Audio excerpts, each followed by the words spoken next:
Okay, they look like they're at 9,000 feet. Roger, bogey, just change back into it now. It's from starboard 30 degrees the other side.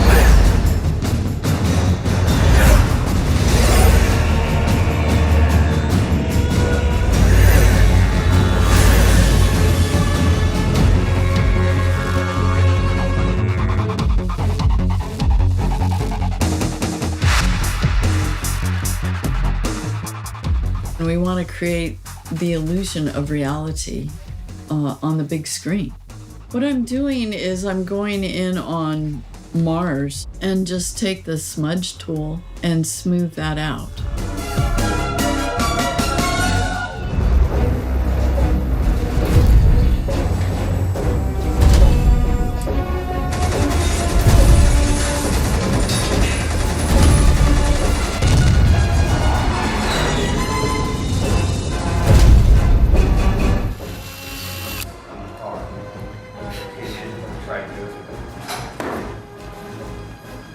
I think that the technique we're developing for Gods of Mars is a really happy medium between practical and computer graphics.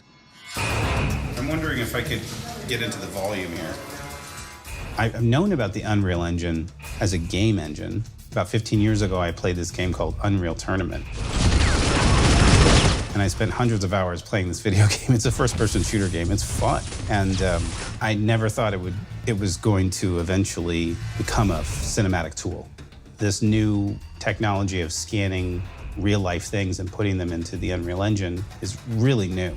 And it just sort of hit me like a ton of bricks. Why don't we scan miniatures and then put them into the Unreal Engine? Theoretically, it should look real because it is real. It's good. It's really good. Go to 1.8 piece, please. As a visual effects supervisor and as a cinematographer, it's a wonderful opportunity to explore doing things that we never thought of doing with the tools before. And action. You get to explore the technique, and then sometimes magic happens.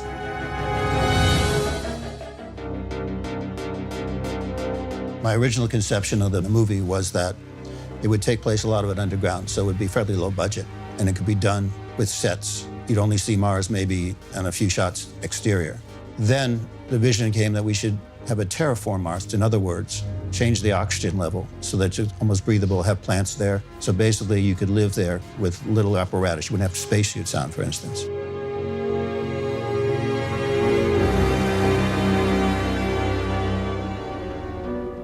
Matte painting is a completely different kind of thing. You need to know scientifically, why does that building look the way it does?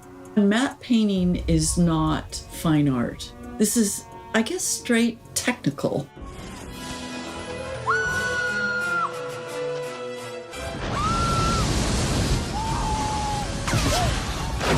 When I worked on How to Train Your Dragon, it was a totally different workflow. I would just hand off my shot. And I don't know where it goes from there. It just ends up in the film. And sometimes I'd see it in dailies and a color would be wrong. Oh, wait a minute, I didn't do that color. Who did that? Well, somebody along the pipeline decided to add a filter to a blue sky. In other words, you can't add an orange filter to a sunset sky that I already put orange in. That just totally ruins it. Thank you for nothing, you useless reptile. And so then we'd have to go down the pipeline and figure out who did it. And with Gods of Mars, I just say, John, is there a filter on there? I mean, was that an accident? Well, oh yeah. And then they just take it off like that. And most likely there won't be a filter on there because I'm firsthand talking to John about how we want the shot to look. See that? Oh, wow. That's beautiful. Peter, what did you request? You want to see the moons? I'm learning about Unreal Engine just by watching their approach. They must be geniuses. He's humming 340 speed, 500 Roger, let's accelerate. Okay, we look like they're at the 9. I was 7 years old. I checked out the making of Star Wars. I got it home, and I was flipping through the pages, and I saw miniatures being used in movies for the first time. And I saw people who were professional model makers. And I immediately thought, wow, that's a job? That's the job I want to do when I grow up. The first big break I had, I was doing miniature sets for Nightmare Before Christmas. My transition into the Industrial Light and Magic model shop was very easy from there. And that had always been my goal because that was the model shop I saw in those books.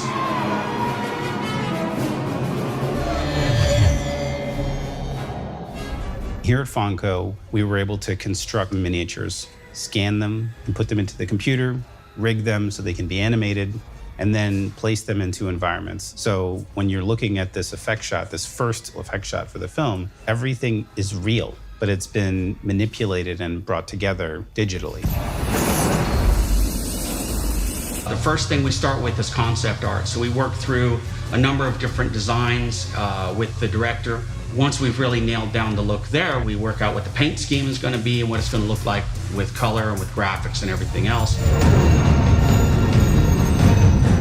The process that Fawn and his team use is called kit bashing, which is taking models, one might be a garbage truck, one might be a submarine, and mushing them together into one cool piece of original artwork.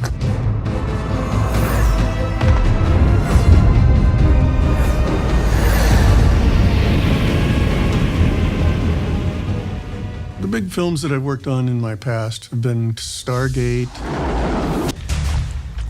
Contact, several Batman movies,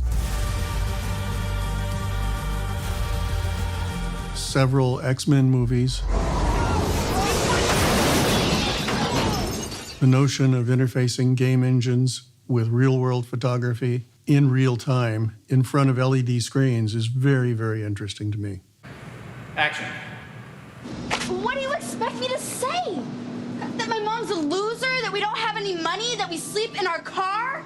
I did a movie called First, Last, and Deposit in 1999, which won both San Francisco and New York independent film festivals, about a single mother and her 13-year-old daughter, and they become homeless, and they live in their car while they save her first, last, and deposit. And I wrote, produced, and directed a television pilot called The New Kind. You're fighting me on factory settings? Why don't you just power down? Hey, give me a suit before you get hurt. Want some of this? I was visual effects supervisor on Sci-Fi Channel's Lavalantula. Awesome!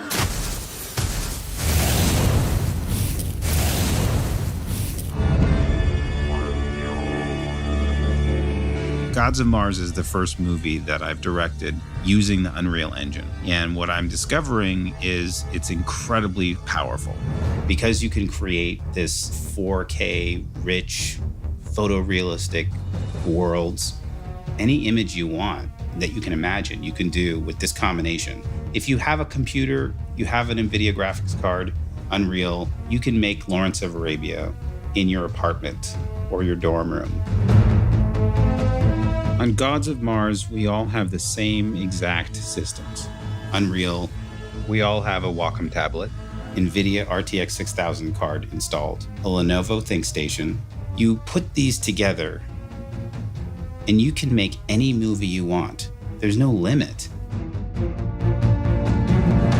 NVIDIA cards are essential to this work. If we didn't have these cards, it would probably take us 10 times longer to do this project than it's taking us. So the amount of intensive computing that it takes to put game engine images on an LED screen in real time is very, very computationally intensive. The amount of compute power that we have now is really driving and enabling our project. When a project like ours is collaborating from so many workstations in so many different locations, if everybody everywhere has the same Asus ProArt monitor, so it enables us to see the same color and contrast that the director is seeing, that the editor is seeing, that the color correction unit is seeing, and we can make subtle changes accurately. I think when I first started up, it was so brilliant. I was like, oh my God, I think I'm gonna need sunglasses. But it's just beautiful, and you can see that detail and everything is fantastic.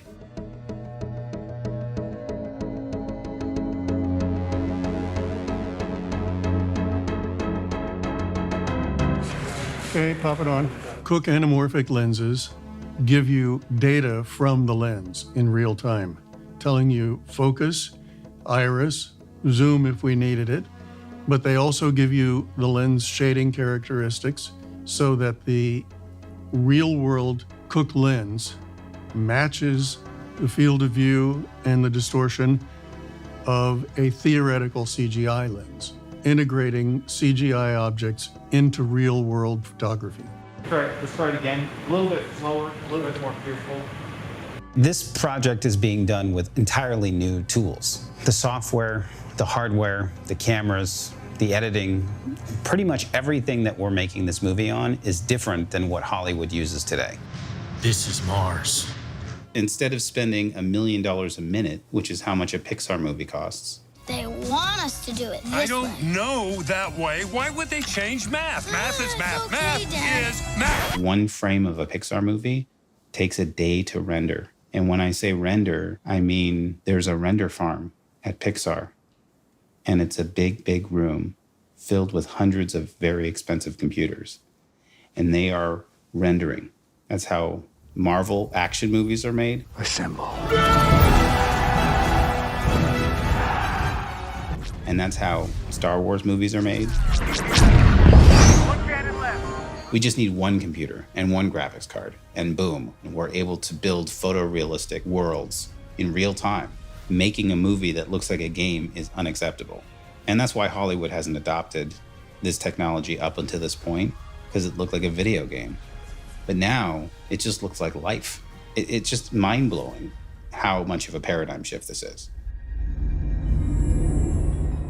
Now, I've always wanted to direct a Star Wars movie, and this movie got the scope of Star Wars. But we're able to do it on a catering budget of a Star Wars movie. And there's something really kind of delicious about that.